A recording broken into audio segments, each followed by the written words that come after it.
इस हॉल विच हाज़र सारिਆਂ ਨੂੰ प्यार भरी सत श्री अकाल। मेरा विषय है minorities in India and state repression. Who are minorities, घट गिनती कौन हैं ते उन्हां दे हक किहड़े हैं ते किवें सरकारां उन्हां दे हक खोंदियां हन, उन्हां ते दमन करदियां हन, उन्हां ते जुल्म करदियां। 1947 तो लैके 1992 तक माइनॉरिटीज़ नूं डिफाइन नहीं सी कीता गया। 92 दे विच एक्ट तैयार किया गया तो उस तो बाद नैशनल माइनॉरिटी कमीशन होंद विच आया। डिफाइन उस तो बाद भी नहीं किया गया, लेकिन उहदे विच कैटेगराइज कर दिते गए कि किहड़े-किहड़े इंडिया दे विच माइनॉरिटीज़ हैं। राइट्स जिहड़े फंडामेंटल राइट्स जिन्हां नूं कहने आ बुनियादी हक, वो सारिਆਂ ਲਈ कहण वास्ते बराबर दे हैं। सब नूं बराबर दे हक दिते गए हैं, ये कहा जाता है। पर की ये हकीकत है? हकीकत विच दिते जाते हैं? जे नहीं दिते जाते तो किन्हां नूं नहीं दिते जाते तो किन्हां नूं ये हक मानण दी आज़ादी है। तो स्टेट रिप्रैशन या स्टेट के जिहड़े जुल्म हैं वो किन्हां किन्हां दे उपर हुण तक होए हैं जां हुण हो रहे हैं। जिहड़ियां इंडिया दे विच रिलीजियस माइनॉरिटीज़ ने, फिर माइनॉरिटीज़ ने, कल्चरल माइनॉरिटीज़, जां जिहड़े मेरे तो पहला स्पीकर सी उन्होंने जिवें दस्सिया आदिवासियों के नाल जो किया जाता, फिर दलित के नाल जिहड़ा जुल्म किया जाता है, उन्हां दे जिहड़े राइट्स खोए जाते हैं, उन्हां नूं इकनॉमिक राइट्स तो वांझिया किया जाता है। सो ये सारे रिलीजियस माइनॉरिटीज़, दलित, इन्हां सारियां दे उत्ते रिप्रैशन किया जाता है। और रिप्रैशन के फॉर्म्स जिहड़े ने, रूप ने, वो अलग अलग ने। अलग अलग खित्तियां दे विच अलग अलग समयां दे विच रिप्रैशन किया जाता है। और जदों एक दे उत्ते रिप्रैशन किया जाता है तो दूजिआं नूं परोस के रखिया जाता है। जो कुछ पंजाब दे विच होया 1978 तो बाद हुण तक जारी है।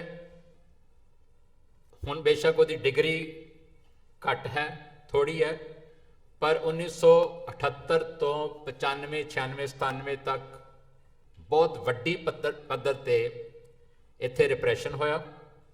जिवें इन्हां ने कहा कि आदिवासियों नाल हुण हो रहा है, ये सारा कुछ पंजाब के लोगों ने भी हंडाया है। तो इस तरह कश्मीर के लोग अज भी हंडा रहे हैं। इन्हां ने कहा कि पैरामिलिट्री फोर्सिस की बहुत वड्डी तादाद उत्ते है, पर जिहड़ी आर्मी सब तो ज़्यादा कश्मीर दे विच स्टेशनड है। 5-7 लख आर्मी ते पैरामिलिट्री फोर्सिस की निगरानी हेठ कश्मीर दे विच चोणां कराईयां जांदियां हन और उन्होंने डेमोक्रेसी का नाम दिता जाता है।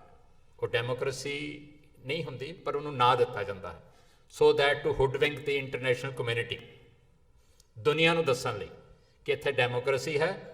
जिहड़े लोग राइट टू सैल्फ डिटरमीनेशन की मंग कर रहे हैं वो चंद लोग ने, और जिहड़ी असी इलैक्शनस कराने आ, this is also another form of right to self determination. ये इंडिया कहता है दुनिया कि देखो असी वोट का हक दिता, इन्हां ने वोट का हक का इस्तेमाल किया ते सरकार चुनी।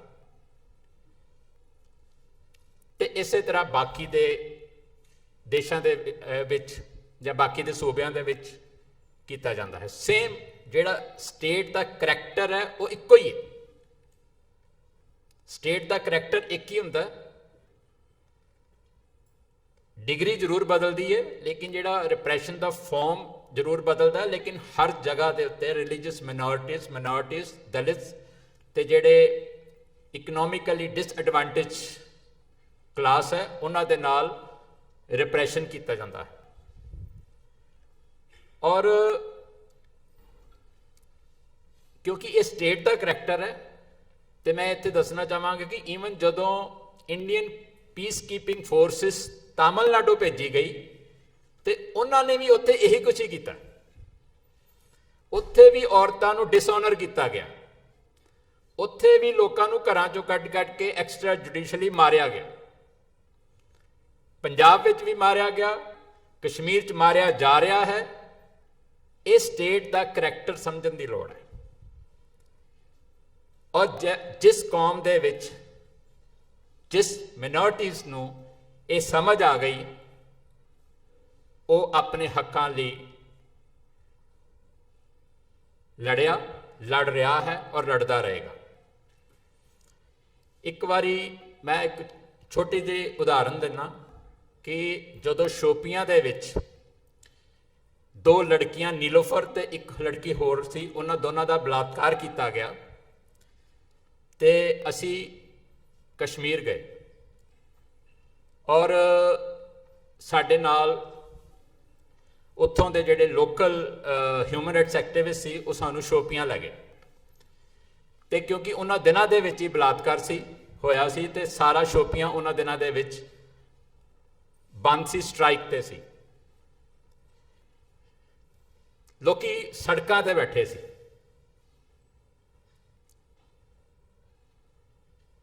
ते असी भी जाके प्रोटेस्ट दे विच शामिल हो गए। एक बच्चा उत्थे बैठा सी मेरे कोल, मैं उहदे कोल जाके बैठ गया। मैं उस बच्चे ने पूछा, आप यहाँ क्यों आए? वो कहता, हमारी बहनों को मारा है, उनकी अजमत लूटी गई है। मैं अगला सवाल किया, आप कौन सी क्लास में पढ़ते हैं? फिर वो खड़ा हो गया, कहता 6th में। फिर मैं उन्होंने कहा, आपकी बहनों को किसने मारा है? तो उसका जवाब सी इंडिया ने। उन्हें नहीं कहा आर्मी ने, उन्हें नहीं कहा फलाने कर्नल ने, उन्हें नहीं कहा फलाने व्यक्ति ने, फलाने यूनिट ने, उन्हें कहा इंडिया ने। क्योंकि उन्हें पता सी कि जेड़ी आर्मी इत्थे भेजी गई है वो इंडिया ने भेजी है। जेड़े ब्लैक लॉज बनते हैं वो पार्लीमेंट दे विच बनते हैं, और उही लॉज आर्मी नूं, फोर्सिस नूं डिस्टर्ब एरिया दे विच इंप्यूनिटी प्रोवाइड करते ते तां ये सारा कुछ फोर्सिस करदियां ने, क्योंकि उन्होंने पता होंदा है कि साडी स्टेट थ्रू ब्लैक लॉज सानू प्रोटेक्ट करनगे।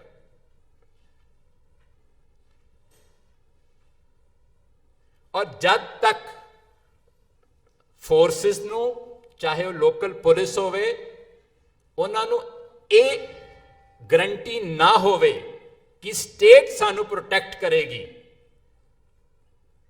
उन्नी देर तक वो कोई भी इलीगल एक्स्ट्रा जुडिशियल काम करने की हिम्मत नहीं कर सकते। सो स्टेट उन्होंने प्रोवाइड करती है लॉज दे नाल ही। ते जदों वो कोई इस तरह का घिनौना काम कर लेंदे ने समाज दे नाल, या जिहड़े उत्थों दे डाइसेंटिंग पीपल हुंदे ने उन्हां दे खिलाफ जदों वो भुगतदे ने, तो स्टेट उन्होंने प्रोटेक्ट करती है। स्टेट ने पंजाब दे विच KPS गिल नूं भी प्रोटेक्ट किया ते सुमेध सैनी नूं भी प्रोटेक्ट किया, ते उस तरह के सारे बाकी दे जिहड़े बुच्चर सीगे उन्होंने सारिਆਂ ਨੂੰ प्रोटेक्ट किया ते कर रही है। ईवन सैनी के खिलाफ जिहड़े पंजाब के DGP रह चुका है, उसके खिलाफ CBI का केस है, और उन्हें सिविलियंस नूं एक्स्ट्रा जुडिशली एग्जीक्यूट किया होया। उसके बावजूद पंजाब की रूलिंग पार्टी ने उन्होंने DGP का अहुदा दिता, उन्हें पूरा अहुदा मानिया, ते अपना जिहड़ा उहदा ओही पुराना करैक्टर सी, उन्होंने उस करैक्टर के तहत उन्हें प्रोटेस्टर्स जिहड़े बैबल कला बैठे सी, जिहड़े गुरु ग्रंथ साहब की बेदबी के प्रोटेस्ट वजों उत्थे बैठे सी, उन्होंने गोलियां चलवाइयां ते 2 ਪ੍ਰੋਟੈਸਟਰਸ ਹੋਰ ਮਾਰ ਦਿੱਤੇ, ਕਿਉਂਕਿ ਉਹਨੂੰ ਪਤਾ ਸੀ ਕਿ ਮੈਂ ਇੰਨਾ ਕੁਝ ਕਰ ਚੁੱਕਾ ਵਾਂ, ਜੇ ਹੁਣ ਤੱਕ ਮੇਰਾ ਕੁਝ ਨਹੀਂ ਵਿਗੜਿਆ ਤੇ ਹੁਣ ਕੀ ਵਿਗੜੇਗਾ।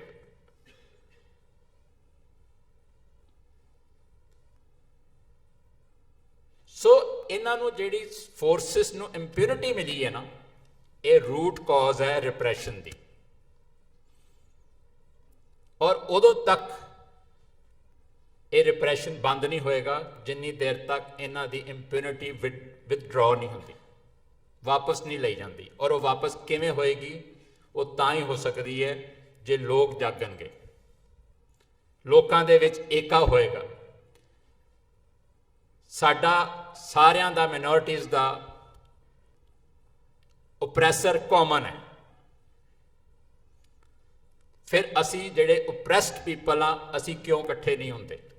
ਹੁਣ ਤਾਂ ਚਲੋ ਯੁੱਗ ਆ ਗਿਆ ਸੋਸ਼ਲ ਮੀਡੀਆ ਦਾ, ਇੰਟਰਨੈਟ ਦਾ, ਮੀਡੀਆ ਬਹੁਤ ਵਾਸਟ ਹੋ ਗਿਆ, ਓਪਨ ਹੋ ਗਿਆ, ਉਹਨੂੰ ਦੋਨਾਂ ਤਰਫਾਂ ਦੀਆਂ ਖਬਰਾਂ ਦੇਣੀਆਂ ਹੀ ਪੈਂਦੀਆਂ ਨੇ, ਤੇ ਅਸੀਂ ਇੱਕ ਦੂਸਰੇ ਦੇ ਨਾਲ ਸੋਲੀਡੈਰਿਟੀ ਪ੍ਰਗਟ ਕਰ ਦਿੰਦੇ ਹਾਂ, ਦੁੱਖ ਸੁੱਖ ਸਾਂਝਾ ਕਰ ਲੈਂਦੇ ਹਾਂ, ਚਲੇ ਜਾਂਦੇ ਹਾਂ ਇੱਕ ਦੂਜੇ ਦੀਆਂ ਥਾਵਾਂ 'ਤੇ। ਇਸ ਤਰ੍ਹਾਂ ਦੇ ਪਲੇਟਫਾਰਮਸ ਮੁਹੱਈਆ ਹੋ ਜਾਂਦੇ ਨੇ ਜਦੋਂ ਇੱਕ ਦੂਸਰੇ ਨੂੰ ਮਿਲ ਲੈਂਦੇ ਹਾਂ, ਇੱਕ ਦੂਸਰੇ ਦਾ ਦੁੱਖ ਸੁਣ ਵੀ ਲੈਂਦੇ ਹਾਂ ਔਰ ਉਹਨੂੰ ਸਾਂਝਾ ਵੀ ਕਰ ਲੈਂਦੇ ਹਾਂ। ਲੇਕਿਨ ਜਦੋਂ 84 ਵਾਪਰਿਆ ਸੀ, ਉਦੋਂ ਅਸੀਂ ਇੱਕ ਦੂਸਰੇ ਬਾਰੇ ਜਾਣਦੇ ਵੀ ਨਹੀਂ ਸੀ, ਇੱਕ ਦੂਸਰੇ ਨੂੰ ਪਤਾ ਵੀ ਨਹੀਂ ਸੀ, ਤੇ ਜਿੰਨੀ ਇੱਕ ਡਾਕਟਰਡ ਨਿਊਜ਼ ਪਹੁੰਚਦੀ ਇੱਕ ਦੂਜੇ ਵੱਲ, ਉਹਨੂੰ ਦੇਖ ਕੇ ਹੀ ਮਤਲਬ ਆਪਣਾ ਅੰਦਾਜ਼ੇ ਲਗਾ ਲੈਂਦੇ ਸੀ ਜਾਂ ਆਪਣੀ ਇੱਕ ਸੋਚ ਬਿਲਡ ਕਰ ਲੈਂਦੇ ਸੀ। ਤੇ ਮੀਡੀਆ ਜਿਸ ਤਰੀਕੇ ਦੀ ਸਾਡੀ ਛਵੀ ਦਿੰਦਾ ਦੂਸਰੇ ਪਾਸੇ, ਕਿਉਂਕਿ ਉਹ ਮੀਡੀਆ ਵੀ ਨੈਸ਼ਨਲਿਜ਼ਮ ਤੇ ਪੈਟਰੀਓਟਿਜ਼ਮ ਦੀ ਐਨਕ ਰਾਹੀਂ ਹੀ ਦਿੰਦਾ, ਜਿਹੜੀ ਉਹਨਾਂ ਨੂੰ ਸੂਟ ਕਰਦੀ ਹੈ ਉਹੀ ਖਬਰ ਫਿਲਟਰ ਹੋ ਕੇ ਅੱਗੇ ਜਾਂਦੀ ਹੈ। ਤੁਹਾਡਾ ਜਿਹੜੀ ਤੁਹਾਡੀ ਲੜਾਈ ਦਾ, ਤੁਹਾਡੇ ਸੰਘਰਸ਼ ਦਾ, ਸਟਰਗਲ ਦਾ ਜਿਹੜਾ ਰਾਈਟ ਪੱਖ ਹੁੰਦਾ ਹੈ, ਉਹ ਨਹੀਂ ਪੇਸ਼ ਕੀਤਾ ਜਾਂਦਾ। ਤੁਸੀਂ ਆਪਣੇ ਆਪ ਨੂੰ ਫਰੀडम ਫਾਈਟਰਸ ਕਹਿੰਦੇ ਹੋ, ਮਿਲੀਟੈਂਟਸ ਕਹਿੰਦੇ ਹੋ, ਪਰ ਉਹ ਤੁਹਾਨੂੰ ਟੈਰਰਿਸਟ ਕਹਿੰਦੇ। ਇਹ ਨੈਰੇਟਿਵ ਉਹਨਾਂ ਨੇ ਬਹੁਤ ਦੇਰ ਪਹਿਲਾਂ ਦਾ ਬਿਲਡ ਕਰ ਲਿਆ ਹੋਇਆ, ਤੇ ਇਸ ਨੈਰੇਟਿਵ ਨੂੰ 9/11 ਤੋਂ ਬਾਅਦ ਹੋਰ ਸਟਰੈਂਥਨ ਕਰ ਦਿੱਤਾ ਗਿਆ, ਜਿਹੜਾ ਯੂਨਾਈਟਿਡ ਨੇਸ਼ਨਸ ਦੇ ਕੌਂਸਲ ਦੇ ਵਿੱਚ ਇੱਕ ਰੈਜ਼ੋਲੂਸ਼ਨ ਲੈ ਕੇ ਆਇਆ ਗਿਆ। ਉਸ ਤੋਂ ਬਾਅਦ ਉਹਨਾਂ ਨੇ ਸਟਰਗਲ ਕਰਨ ਵਾਲੇ ਲੋਕਾਂ ਨੂੰ ਟੈਰਰਿਜ਼ਮ ਦੀ ਡੈਫੀਨੇਸ਼ਨ ਦੇ ਥੱਲੇ ਕਲੱਬ ਕਰ ਦਿੱਤਾ। ਹੁਣ ਵੀ ਕਸ਼ਮੀਰ ਦੇ ਵਿੱਚ ਜੋ ਕੁਝ ਹੋ ਰਿਹਾ, ਉੱਥੇ ਵਾਰ ਚੱਲ ਰਹੀ ਹੈ, ਵਾਰ ਲਾਈਕ ਸਿਚੁਏਸ਼ਨ ਹੈ, ਇੰਡੀਅਨ ਸਿਕਿਉਰਿਟੀ ਫੋਰਸਿਸ ਤੇ ਦੂਸਰੇ ਪਾਸੇ ਫਰੀडम ਫਾਈਟਰਸ, ਪਰ ਉੱਥੇ ਨਾ ਟੈਰਰਿਜ਼ਮ ਦਾ ਦਿੱਤਾ ਜਾਂਦਾ। ਔਰ ਫਿਰ ਜਦੋਂ ਜਿਹੜੇ ਰਾਈਟਸ ਮੰਗ ਰਹੇ ਹੁੰਦੇ ਨੇ,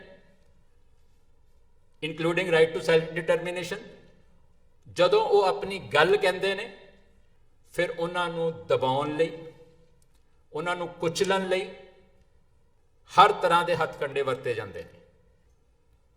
ਤੇ ਉਸ ਤੋਂ ਬਾਅਦ ਅੱਗੇ ਇੱਕ ਹੋਰ ਜਿਹੜਾ ਇੱਕ ਸਟੈਪ ਹੋਰ ਉੱਪਰ ਜਾ ਕੇ ਫਿਰ ਇੱਕ ਨੈਰੇਟਿਵ ਉਹ ਵੀ ਬਿਲਡ ਕਰ ਦਿੱਤਾ ਜਾਂਦਾ ਹੈ, ਵਾਰ ਦਾ, ਜੰਗ ਦਾ ਮਾਹੌਲ ਸਿਰਜ ਦਿੱਤਾ ਜਾਂਦਾ। ਔਰ ਉਸ ਮਾਹੌਲ ਦੇ ਵਿੱਚ ਬੋਲਣ ਵਾਲਿਆਂ ਨੂੰ ਡਰਾ ਦਿੱਤਾ ਜਾਂਦਾ ਹੈ ਕਿ ਅਗਰ ਤੁਸੀਂ ਬੋਲੇ ਤੇ ਪਿਸ ਜਾਓਗੇ, ਅਗਰ ਤੁਸੀਂ ਬੋਲੇ ਤੇ ਤੁਹਾਨੂੰ ਤੁਹਾਡੀ ਆਵਾਜ਼ ਨੂੰ ਸਦਾ ਲਈ ਖਤਮ ਕਰ ਦਿੱਤਾ ਜਾਏਗਾ, ਦਬਾ ਦਿੱਤਾ ਜਾਏਗਾ। ਔਰ ਇੱਕ ਡਰ ਦੇ ਮਾਹੌਲ ਦੇ ਵਿੱਚ ਬੋਲਣ ਵਾਲੇ ਫਿਰ ਥੋੜੇ ਰਹਿ ਜਾਂਦੇ। ਪ੍ਰੋਫੈਸਰ ਸਾਈਂ ਬਾਬਾ ਦਾ ਕੀ ਕਸੂਰ ਹੈ? ਪਰ ਜੇਲ੍ਹ 'ਚ ਹੈ। ਡਿਸੇਬਲਡ ਨੇ 80%, ਇਸ ਚੀਜ਼ ਦਾ ਵੀ ਕੋਈ ਧਿਆਨ ਨਹੀਂ ਰੱਖਿਆ ਗਿਆ। ਹੁਣ ਬਿਮਾਰ ਨੇ, ਉਹਨਾਂ ਨੂੰ ਮੈਡੀਸਿਨਸ ਨਹੀਂ ਦਿੱਤੇ ਜਾ ਰਹੇ, ਉਹ ਫੈਸਿਲਿਟੀਜ਼ ਨਹੀਂ ਦਿੱਤੀਆਂ ਜਾ ਰਹੀਆਂ। 3 ਨੌਜਵਾਨ ਹੁਣੇ ਮਤਲਬ ਨਵਾਂ ਸ਼ਹਿਰ ਕੋਰਟ ਨੇ ਉਹਨਾਂ ਨੂੰ ਉਮਰ ਕੈਦ ਦੀ ਸਜ਼ਾ ਦਿੱਤੀ ਹੈ। ਜੱਜਿਸ ਵੀ ਹੁਣ ਸਟੇਟ ਦਾ ਰੋਲ ਪਲੇ ਕਰਨ ਲੱਗ ਪਏ। ਜੱਜਿਸ ਵੀ ਹੁਣ ਸਟੇਟ ਦਾ ਰੋਲ ਪਲੇ ਕਰਦੇ ਨੇ। ਜਿਨ੍ਹਾਂ 3 ਨੌਜਵਾਨਾਂ ਨੂੰ ਹੀਅਰ ਸੇ ਦੇ ਬੇਸ ਤੇ ਉਮਰ ਕੈਦ ਦੀ ਸਜ਼ਾ ਦਿੱਤੀ ਗਈ ਹੈ। ਉਹਨਾਂ ਨੇ ਨਾ ਵਾਇਲੈਂਸ ਕੀਤੀ ਹੈ, ਨਾ ਉਹਨਾਂ ਨੇ law and order problem create ਕੀਤਾ, ਨਾ ਉਹਨਾਂ ਦੇ ਕੋਲ ਕੋਈ ਵੈਪਨਸ ਮਿਲੇ ਨੇ, ਪਰ ਮੇਅਰਲੀ ਕਿ ਦੇ ਵਰ ਟਾਕਿੰਗ ਔਨ ਮੈਸੇਂਜਰ, ਉਹਨਾਂ ਦੇ ਕੋਲ ਲਿਟਰੇਚਰ ਸੀਗਾ। ਮੰਨ ਵੀ ਲਿਆ ਜਾਏ ਤੁਹਾਡੀਆਂ ਸਾਰੀਆਂ ਗੱਲਾਂ, ਪਰ ਫਿਰ ਵੀ ਉਮਰ ਕੈਦ ਦੀ ਸਜ਼ਾ ਇਜ਼ ਟੂ ਮਚ।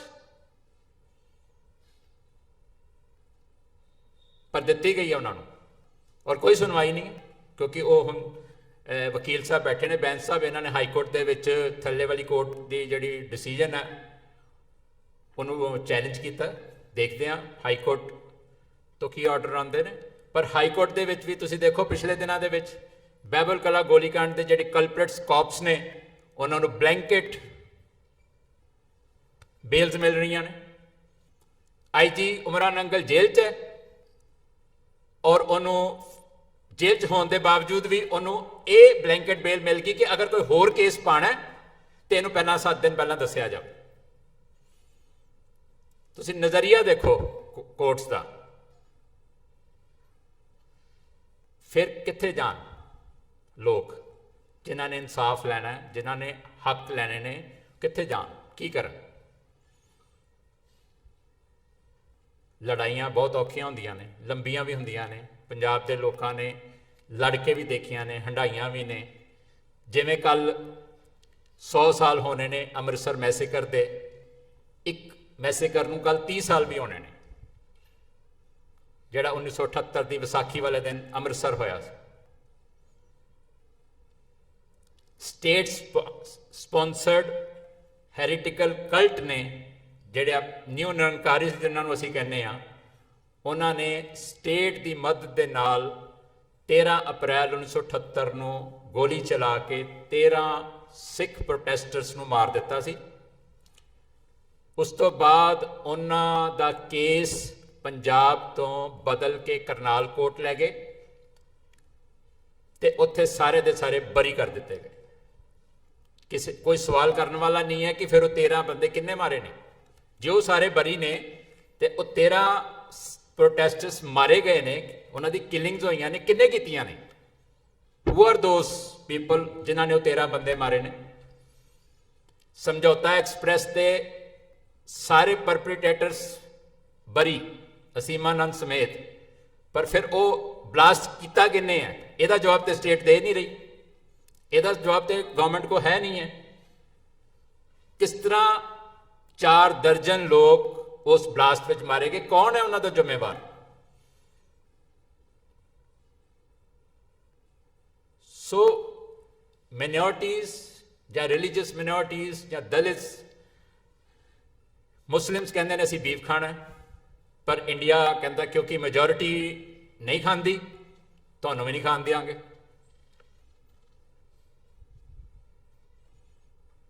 ਪਰਸੋਂ ਸਾਂਝ ਕੀ ਹੋਇਆ? ਉਸ ਬੰਦੇ ਨੂੰ ਜ਼ਬਰਦਸਤੀ ਫੜ ਕੇ ਸਿਰਫ ਇਸ ਐਲੀਗੇਸ਼ਨ ਤਹਿਤ ਕਿ ਉਹ ਵੇਚਦਾ ਸੀ ਉਹਦੇ ਮੂੰਹ 'ਚ ਪਾਇਆ ਗਿਆ, ਔਰ ਜਿੱਥੇ ਕਿਤੇ ਮਿਲ ਜਾਂਦਾ ਤੇ ਫਿਰ ਜਿਹੜੀ ਮੌਬ ਹੈ ਉਹ ਜੋ ਉਹਦਾ ਹਾਲ ਕਰਦੀ ਹੈ ਬੰਦੇ ਦਾ, ਉਹ ਵੀ ਤੁਹਾਡੇ ਸਾਹਮਣੇ ਹੈ। ਜੇ ਕੋਈ ਲਿਖਦਾ ਤੇ ਫਿਰ ਗੌਰੀ ਲੰਕੇਸ਼ ਵਾਂਗ ਜਿਹੜੇ ਜਰਨਲਿਸਟ ਸੀਗੇ, ਜੋ ਉਹਨਾਂ ਦਾ ਹਾਲ ਹੁੰਦਾ ਬਾਕੀਆਂ ਦਾ ਹਾਲ ਕਰ ਦਿੱਤਾ ਜਾਂਦਾ, ਡਰਾ ਦਿੱਤਾ ਜਾਂਦਾ, ਬਾਕੀਆਂ ਦੀ ਕਲਮ ਵੀ ਬੰਦ ਕਰਾ ਦਿੱਤੀ ਜਾਂਦੀ ਹੈ, ਚੁੱਪ ਕਰਾ ਦਿੱਤੀ ਜਾਂਦੀ ਹੈ। ਜੇਕਰ ਮੁਸਲਮਾਨ ਚਾਹੇ ਕਿ ਉਹ 5 ਨਮਾਜ਼ੀ ਹੈ ਔਰ ਉਹ ਕਿਸੇ ਪਾਰਕ ਦੇ ਵਿੱਚ ਨਮਾਜ਼ ਪੜ੍ਹਨਾ ਚਾਹੁੰਦਾ ਹੈ ਗੁੜਗਾਉਂ ਦੇ ਵਿੱਚ, ਤਾਂ ਉਹਨੂੰ ਕਿਹਾ ਜਾਂਦਾ ਨਹੀਂ, ਇਹ ਪਾਰਕ ਦੇ ਵਿੱਚ ਹੋਰ ਤਾਂ ਸਭ ਕੁਝ ਹੋ ਸਕਦਾ, ਨਮਾਜ਼ ਨਹੀਂ ਪੜ੍ਹੀ ਜਾ ਸਕਦੀ। ਇੱਥੇ ਨਿੱਕਰਾਂ ਵਾਲੇ ਸ਼ਾਖਾ ਲਾ ਸਕਦੇ ਨੇ, ਪਰ ਨਮਾਜ਼ ਪੜ੍ਹਨ ਦੀ ਇਜਾਜ਼ਤ ਨਹੀਂ ਹੈ।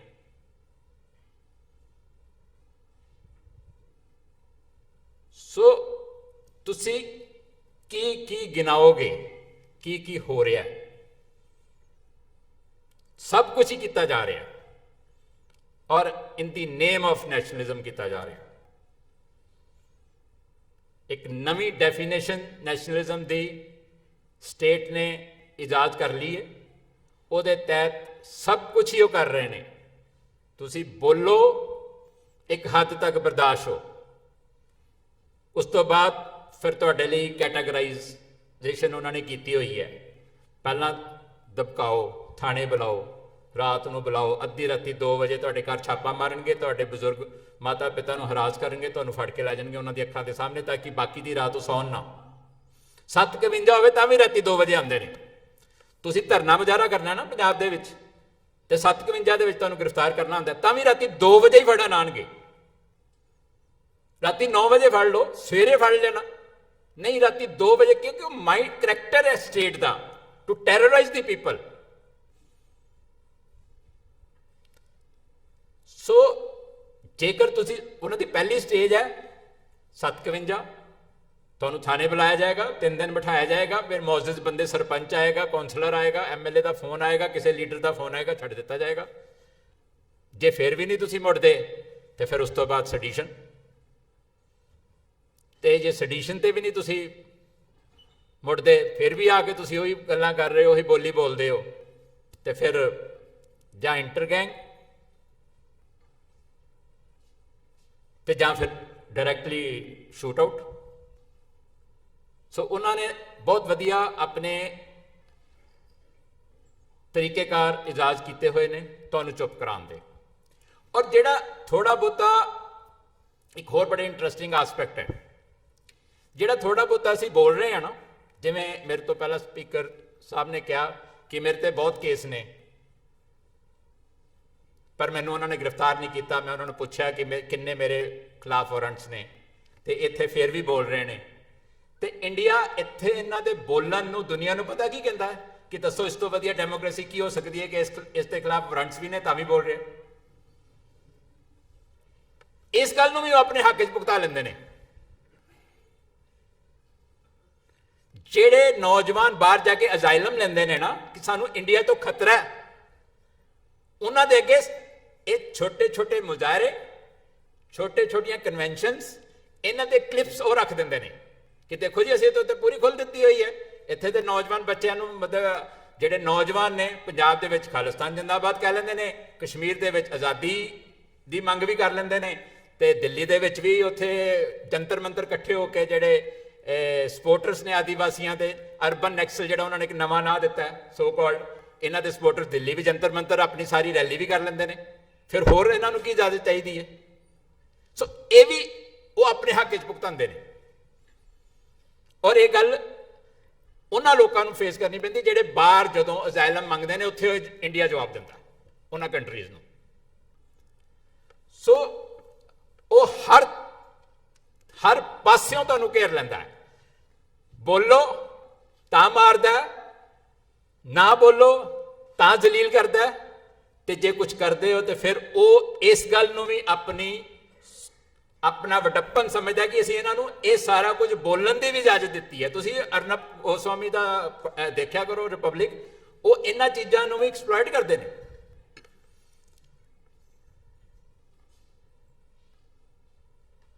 ਹੁਣ ਸਾਡੇ ਵਾਸਤੇ ਤੇ ਇਹੀ ਹੈ ਵੀ ਤੁਸੀਂ ਇਹ ਵੀ ਨਾ ਸਾਨੂੰ ਕਰਨ ਦਿਓ। ਅਸੀਂ ਤੇ ਇਹੀ ਕਹਾਂਗੇ ਕਿ ਇਹ ਵੀ ਨਾ ਕਰਨ ਦਿਓ, ਤੁਸੀਂ ਇਹ ਵੀ ਚਾਹ ਲਾ ਲਓ, ਇਹਨਾਂ ਗੱਲਾਂ ਲਈ ਵੀ ਸਾਨੂੰ ਦੇ ਦਿਓ ਅੰਦਰ।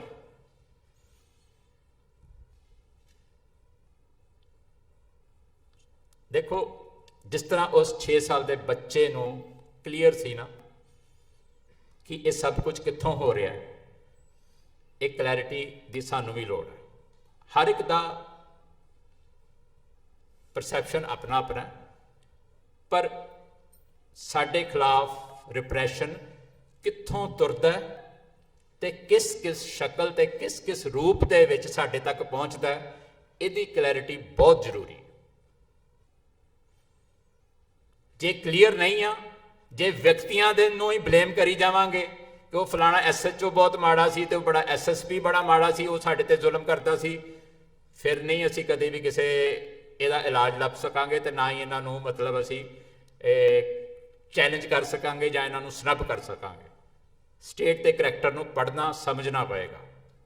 ਇਹ ਸਟੇਟ ਬੋਲਦੀ ਇਹਨਾਂ ਬੰਦਿਆਂ ਦੇ ਮਗਰ, ਜਿਹੜੇ ਬੰਦੇ ਸਾਡੇ ਤੇ ਜ਼ੁਲਮ ਕਰਦੇ ਨੇ ਨਾ, ਇਹ ਪਿੱਛੇ ਉਹਨਾਂ ਦੇ ਸਟੇਟ ਜ਼ੁਲਮ ਕਰਵਾ ਰਹੀ ਹੁੰਦੀ। ਬੰਦਾ ਨਹੀਂ ਜ਼ੁਲਮ ਕਰ ਸਕਦਾ ਬੰਦੇ ਦੇ ਉੱਤੇ, ਬੰਦਾ ਕੋਈ ਕਿਸੇ ਤੋਂ ਤਗੜਾ ਨਹੀਂ ਹੁੰਦਾ।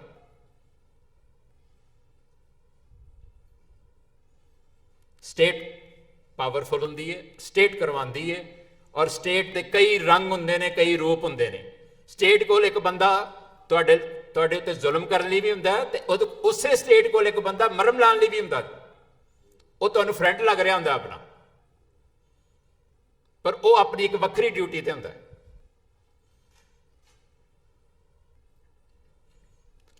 ਸੋ ਅੰਡਰਸਟੈਂਡਿੰਗ ਬਹੁਤ ਜ਼ਰੂਰੀ ਹੈ, ਔਰ ਅੰਡਰਸਟੈਂਡਿੰਗ ਔਰ ਰਿਜ਼ੋਲਵ, ਅੰਡਰਸਟੈਂਡਿੰਗ ਐਂਡ ਰਿਜ਼ੋਲਵ ਦੋ ਚੀਜ਼ਾਂ ਬਹੁਤ ਜ਼ਰੂਰੀ ਨੇ। ਕਮਿਟਮੈਂਟ ਬਹੁਤ ਜ਼ਰੂਰੀ ਹੈ ਜੇ ਰਿਪਰੈਸ਼ਨ ਨੂੰ ਰੋਕਣਾ ਹੈ।